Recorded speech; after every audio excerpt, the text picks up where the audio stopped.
జెండాలు చల్లటి గాలికి రెపరెపలాడుతున్నాయి, సున్నితంగా ఆడుతున్నాయి. ఇంత హాయిగా ఉండేలాగా బాధ్యత తీసుకుంటాం.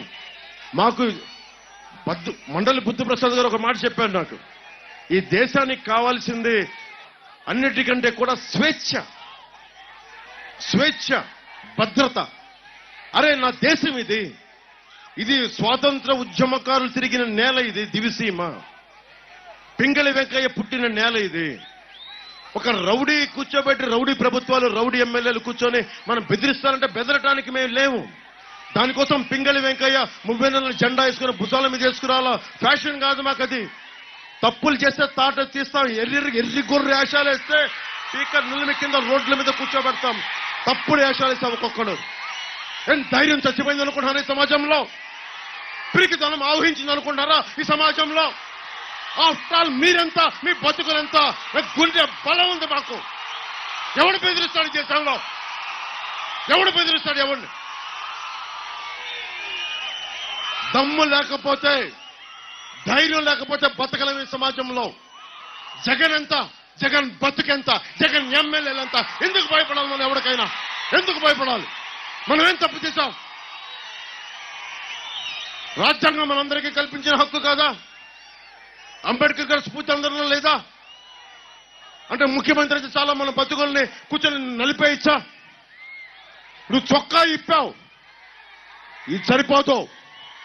ఓట్లు వేయించో, ప్రభుత్వాన్ని మార్చో, రౌడిజంని ఎదుర్కో, గూండాగర్దీని మొత్తం కాలితో నలిపేయి, అప్పుడు చొక్కా ఇప్పావు.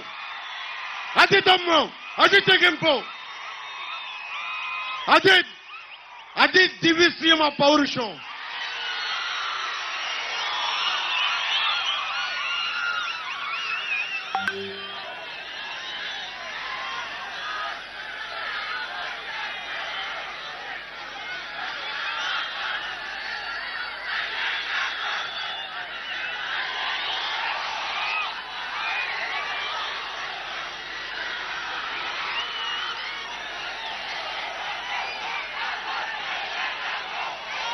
$40,000 కోట్లు ఇసుకలో దోచేస్తా ఉన్నారు. ఒక్కొక్క కూర్చోబెట్టి చిన్న బండి ఇసుక 3,000కి అమ్మేస్తున్నారు. ఎవరి దగ్గరికి వెళ్తున్నాయి డబ్బులు? జేపీ వెంచర్స్ ఇలాంటి 1-2 కంపెనీలు మొత్తం సెంట్రలైజ్ చేశారు.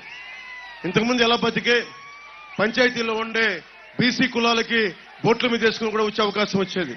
పంచాయతీలు కొంత శక్తి ఉండేది, పంచాయతీలు కొంత సంపాదించుకునేవి. ఈ రోజున మొత్తం కూర్చొని ఒక్కడే దోచుకుంటా ఉన్నాడు. వీళ్ళు క్లాస్ వారి గురించి మాట్లాడతారు.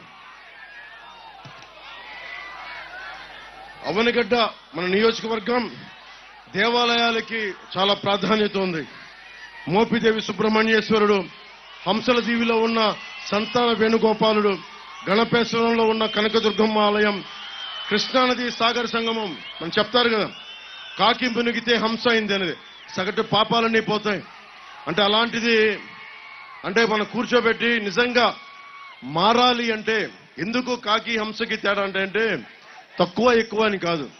హంస ఏంటంటే చెడును వదిలి మంచిని మాత్రమే తీసుకుంటుంది, నీళ్లను వదిలి పాలునే తీసుకుంటుంది, ఏది పడితే అది నోట్లో పెట్టుకోదు. అందుకనే కాకి కూడా ఏం చేసిందంటే మునిగితే, అది ఏ శాపవశాత్తు ఏం జరిగిందో తెలియదు కానీ అది వస్తే అది హంస అయిపోయింది. అంటే అంత స్వచ్ఛంగా ఉంది ఇక్కడ, అంత పవిత్రత ఉంది ఈ నదీలో, ఈ నేలలో చెప్పడం దీని ఉద్దేశం, ఈ పురాణ కథలకు ఉద్దేశం. అలాంటిది పుష్కర మనకి హంస ఇంత గొప్ప టూరిజం కెపాసిటీ ఉంది, అమేజింగ్ టూరిజం ఎబిలిటీ కెపాసిటీ ఉంది. టూరిజం వస్తే ఒక మెగా డిఎస్సి సెంటర్స్ ఉన్నట్టుగా, ట్రైనింగ్ సెంటర్స్ ఉన్నట్టుగా ఇక్కడ బోల్డ్ అంత టూరిజం డెవలప్ చేసుకోవచ్చు.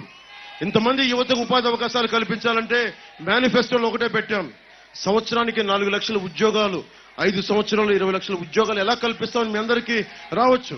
టూరిజం డెవలప్ చేయాలి. ఇక్కడికి మనకి మిస్సైల్ టెస్టింగ్ కెపాసిటీ మనకు ఉంది. క్షిపణి పరీక్షా కేంద్రం ఉంది ఇక్కడ మనకి. క్షిపణి పరీక్షా కేంద్రానికి మనకి భూమి ఎక్వైర్ చేశారు, కానీ ప్రభుత్వం ముందుకు తీసుకెళ్ళాం. ఇక్కడ డిఫెన్స్ రీసెర్చ్ కి బోల్డంత కెపాసిటీ ఉంది, దాన్ని ముందుకు తీసుకెళ్లొచ్చు. బోల్డంత ఉద్యోగాలు.